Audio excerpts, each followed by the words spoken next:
somebody who might know a little bit better since he's got a front row seat and so much about what's going on in Broncos camp, is a three-time Super Bowl champion, certainly there in Denver, and from Fox Sports, our friend Mark Schlereth back here on the Rich Eisen Show. How are you, Mark? I'm doing great, Rich. How are you, buddy? I'm doing well. So, listen, you're on the outskirts of camp? Is that what's behind you right there?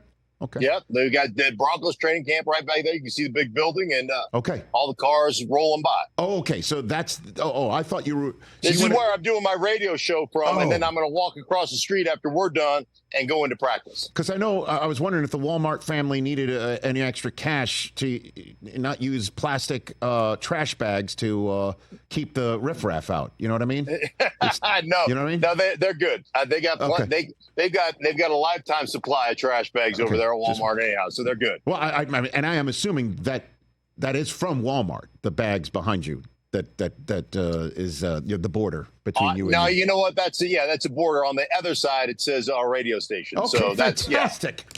Yeah, Mark Schlereth. But I didn't give you that. It's okay. I wanted to face that way. Oh man! All right, so let's just jump right in. Is my spidey sense about Bo Nix going to be the Week 1 starter spot on, or there really is a competition that Sean Payton's getting through right now?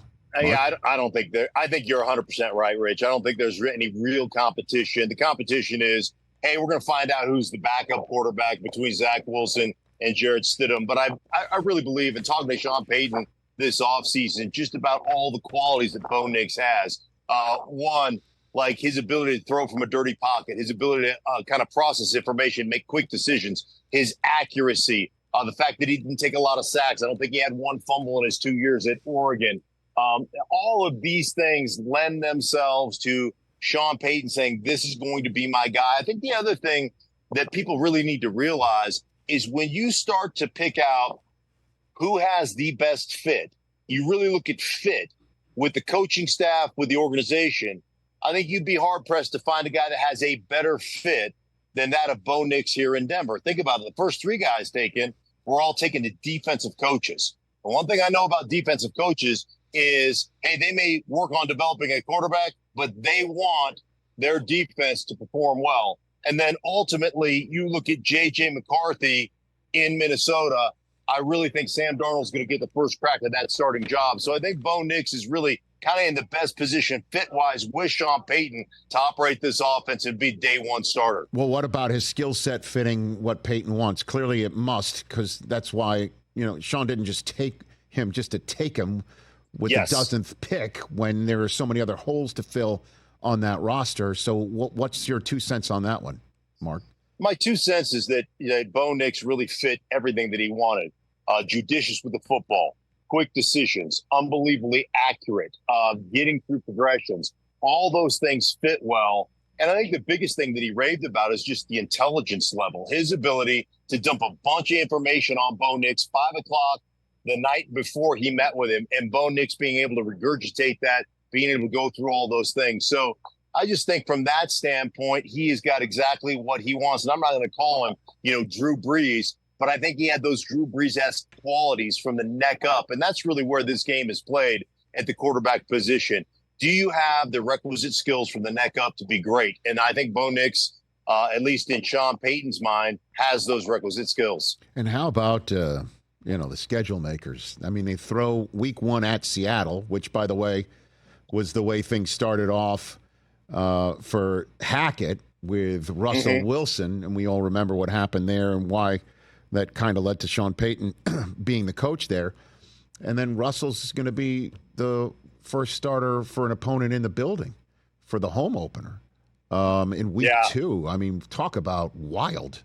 What a way to start. Yeah, it's certainly the schedule makers know what they're doing, and there's a reason. I always say, this is the greatest soap opera on television. It's the National Football League, and they pit those matchups together. They're looking at, and the thing about Week 2 is you got to figure at Week 2, at least at that point, Russell Wilson will be the starter. Now maybe it'll change later on down in the season, but they want that matchup, that Sean Payton versus Russell Wilson, if you will, after they dumped Russell Wilson in $853 million this year and another $30 million something next year. So yeah, there's great drama there. There's a great storyline there. In the NFL, as much as it is about matchups, it's about storylines. And it's one of the reasons that people are so enamored by it and why they can't get enough of it. And obviously, Russ is going to get that shot in Pittsburgh. I agree with you. I think no matter how great Justin Fields might look and whatever reps he's getting in training camp or in future preseason games, this is going to be Russell's gig to start.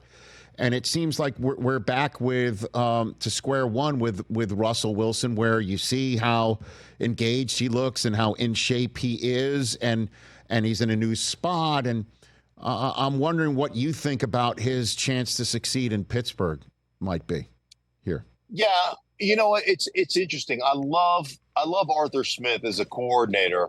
I love his ability to run the football and some of the things he wants to do in the play action game. And I think that part is a good fit. I think ultimately for a player, it's important to know your strengths, but it's probably more important to know your weaknesses. And I think that's been one of Russell Wilson's his biggest weaknesses, his inability to recognize his own weaknesses and to know what he can and can't do, and the desire to do things that are not within your skill set. And can Russell Wilson still be effective? Absolutely, he can. But he's got to embrace the things he does exceptionally well. And he's got to let go of, being a Drew Brees pocket type of passer.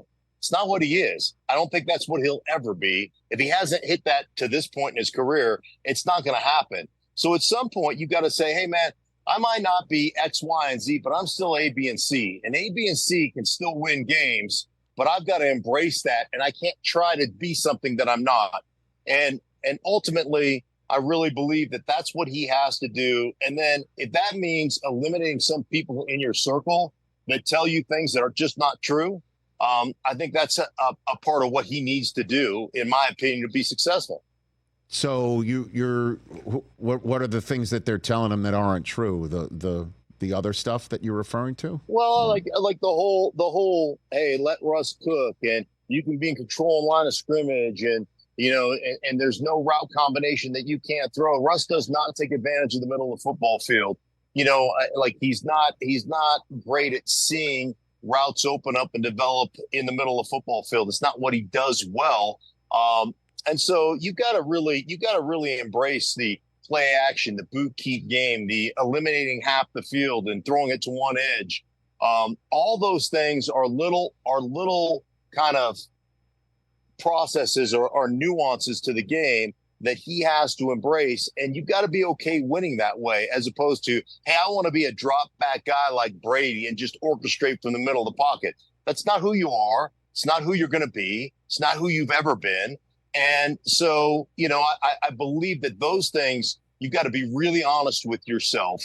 And I just don't think at times he's been. As a matter of fact, I'll give you a quick story. I had him in a production meeting, and he talked about in the paper. He was like, I've got to, I've got to be better, going forward. This is with Hackett as the head coach. And so I asked him, you mentioned you've got to be better. Give me 3 or 4 specific things that you have to do better. And he paused. He goes, well, we have to score in the red zone. Whoa. You're not a French waiter. I didn't ask we. I asked what you have to be better at. I don't want to know what do you have to be better at? And I asked him probably 3 times. He just didn't answer it. And so you've got to be able to look at yourself very critically and say, man, these are the things I have to be good at. And these things that I want to be good at that I'm not good at, I need to shelf some of that stuff and get my career back on track, because the last 2 years just have not been good. Mark Schlereth here on the Rich Eisen Show, 12 seasons in the NFL. Schlereth and Evans at 104.3 The Fan. They're in Denver, Colorado, and obviously on Fox Sports Game Analysis right here on the Rich Eisen Show. What do you make of the contracts given to Love and Tua over the weekend, Mark? Yeah, I mean, as you know, the prices continues to escalate, and I think both those guys played exceptionally well. I don't know that anybody played better than Jordan Love in the last 5 or 6 games of the year. So, listen, I'm a believer it's better to sign them early than try to sign them late. And it's just going to continue to rise. The number is going to continue to rise. The next guy, that signs is going to usurp that guy. And so you just got to figure out how you're going to make that work in your camp, I think, or under your cap. I think one of the things people need to understand is that the cap is, completely, you're able to manipulate it. You're able to control that by re-signing guys and redoing their contracts and all that kind of stuff. So ultimately, I think it's the right decision. I think Jordan Love was incredible toward the last part of the season last year. And obviously Tua was exceptional as well. So if you don't have one, you have no chance at winning in the National Football League. So when you get one, you got to pay the guy. See, the list that we had up, if you wouldn't mind, Mr. Hoskins, putting it up one more time. The top 5 paid annual quarterbacks. You got Burrow, Trevor Lawrence, Love, Tua, Goff, and then the 3 after them are Herbert, Lamar, Jackson, and Jalen Hurts. Which one out of the 8 would you put your marker on to say they're winning the Super Bowl first? Wow. Based upon the team that plays around the guy, I would probably go Jared Goff. And I know it's probably an unpopular pick, but Jared Goff is a top 10 quarterback in the league. That guy makes throws. Absolutely just the guts of a burglar. He will throw it to a window, does not care. And I just think he is outstanding. And I think that football team under Dan Campbell is incredible. There's an energy inside that building. They all believe in what they're doing. And they have got some hard-nosed football players. I think they've had probably the best offensive line in football. They've got a great play caller in Ben Johnson. Amon-Ra St. Brown sets the tone. They just have a really good football team, and they address some of their defensive deficiencies this year. I just think they've got one of the best teams in the NFC, and I think they've got a great chance at representing the NFC in the Super Bowl. The next 2 guys that are in line to join this list, though, I believe, Mark, to top the list of annually best paid quarterbacks in the NFL are Dak and Purdy. If I add them to the mix, do you change your mind on the answer of Goff, Mark? I probably not with Dak. And I really like Dak, but it's more about the Cowboys and their infrastructure and the way they're set up. And then I love the Niners. I love Purdy. But boy, I tell you what, the last 2 times they've been in the Super Bowl, they've had those games won, and there have been some questionable decisions by Kyle, been some questionable execution. I know one thing. As an offensive lineman, when you're tasked with blocking 95, Chris Jones, you don't bust that protection. That guy, 95 on line of scrimmage, we got to block that guy. I know that. So you can't let that guy go free, which, is the difference between a touchdown and having to kick that field goal, which it didn't make any sense to me. And this was where the decision-making process comes in. How do you give Mahomes the ball last?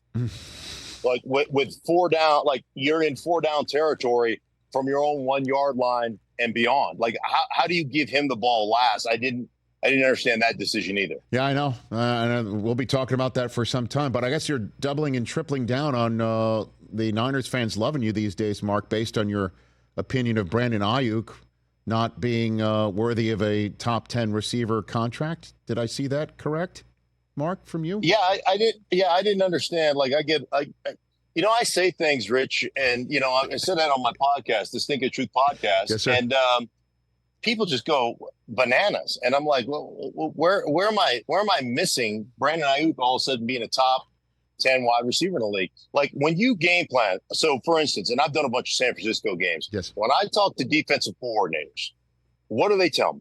All right, the first guy we got to take away is Christian McCaffrey. Then we got to take away Deebo Samuel because he's got, not only the ability to catch the ball, but run out of the backfield and all. And like you're going down to George Kittle and Brandon Aiyuk. And I'm not saying Brandon Aiyuk isn't a great player. He's a great player. But, when you sit there and say, is he Justin Jefferson or is he Devontae Adams or is he one of these true number 1 guys? Well, on his own team, he's the 3rd or 4th, target.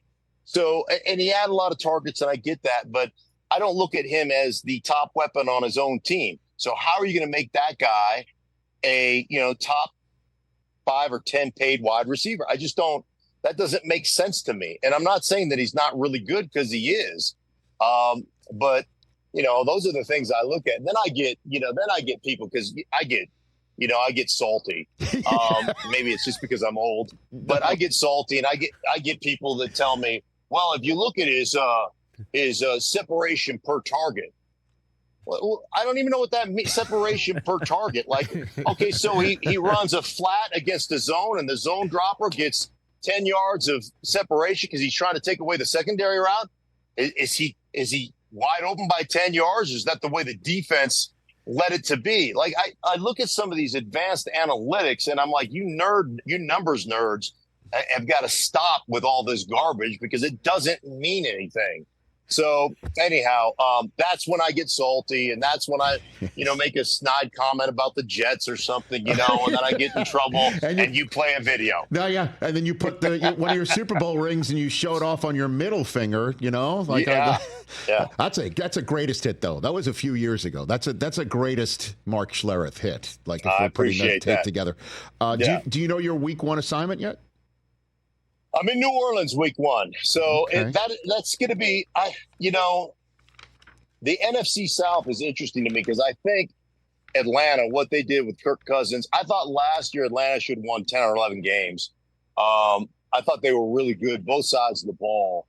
And this is kind of make it or break for Dennis Allen and the New Orleans Saints, it feels like to me. So anyhow, I think it's an interesting division. Obviously, Carolina, wasn't very good.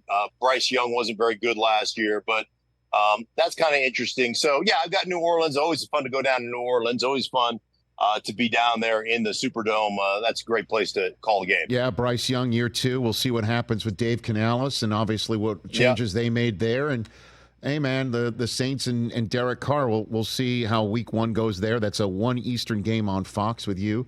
The Stinkin' Truth podcast as well, if you're listening to 104.3 The Fan, Schlereth and Evans, and really appreciate the time.